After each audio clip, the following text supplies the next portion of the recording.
Hi guys, good Samsung morning. It's me again, AJ, your Samsung Experience Consultant here at SM Tansa.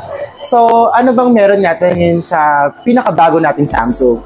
I would like to introduce our latest, newest model, which is the Galaxy S25 series with the human-like AI.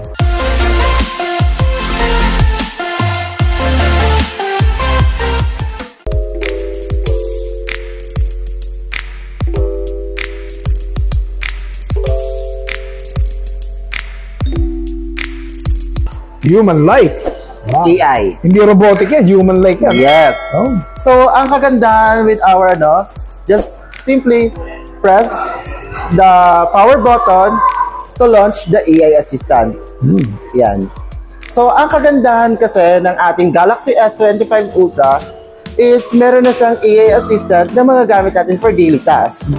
Just like I said, press the button and as you can see, ito ang kagandahan with our seamless action across app is parang meron kang personal assistant that can do complex tasks on a multiple apps. And for example, gusto nyong mag-travel so hindi kayo Italian pet-friendly restaurants with outdoor seating nearby. And text them to Tony. At hindi kayo familiar sa places nyo kung ano yung pinaka-realest restaurant doon or yung pinaka-best activity doon.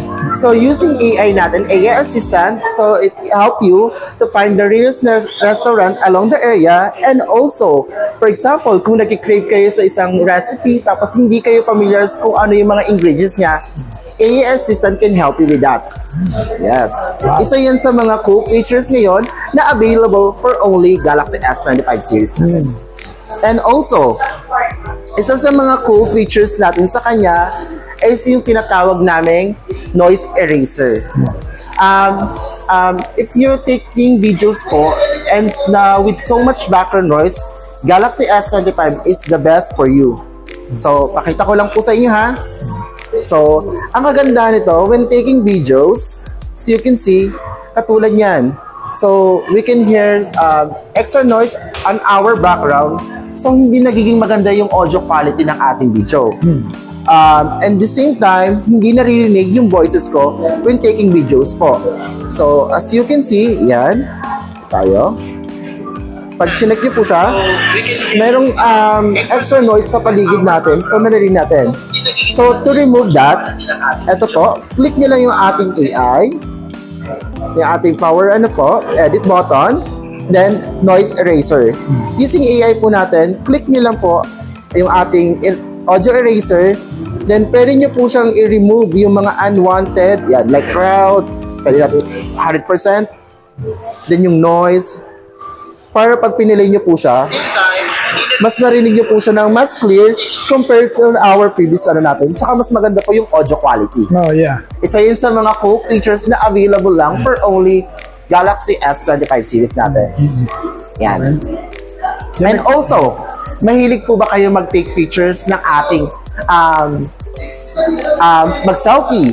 And at the same time, may chance na nakapikit kayo sa ating photos. So, no worries guys, ito ang pinaka-best for you. Yung ating, yan. As you can see, open mo lang yung ating motion photo. Pag nag-picture tayo, yan. Yan. Kung mapapansin nyo guys, parang nakapikit ako dito. Ayan. So, click mo lang to yung ating then you can check the best face. So, magbibigay siya ng mga natin, using AI, as you can see, ayan.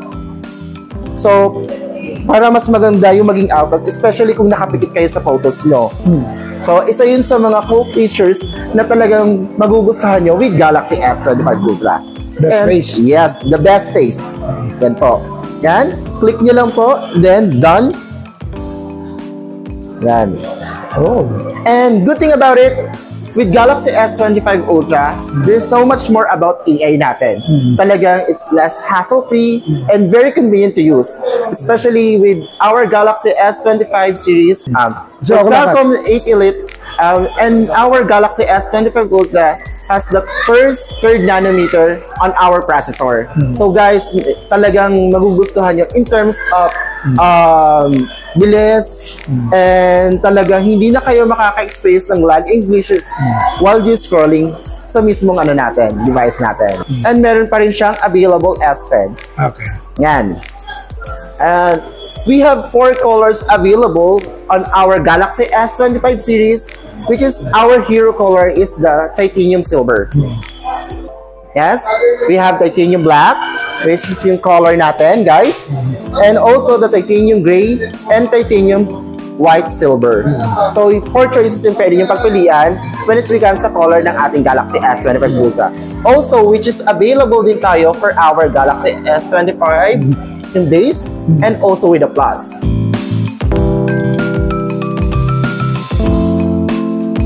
Available po tayo for Galaxy S25 base natin, which is for 256 variant po, it's 51,990. Then for 512, it's 60,990. Then for Galaxy S25 Plus naman natin, it's 67,990. And for 512 po, available tayo for 76,990 po. Of course, di mawawala ang Galaxy S25 Ultra natin for 256 variant. It's 84,990. And for 512, it's 93,990. Okay guys, so available tayo sa lahat ng ating S25 series. Then of course, if you want, so ongoing pa rin po yung ating pre-order. So for a minimum down payment na 3,000, you can reserve po. Then makukuha nyo yung aming S25 series per pre-upgrade your memory. From 84,990, yung ating 256 variant, makukuha nyo siya ng 512, guys. So, napakaganda. Nakasave na kayo. And also, we have bank promos na available din sa our store. We have BDO, which is naka-less tayo. Also with BPI, Metrobank, and so much other banks po. Yan. So guys, ano pang inaantay natin? So mag-pre-order na kayo until Feb 13 po ang ating pre-order. Then and our launching is by Feb 14.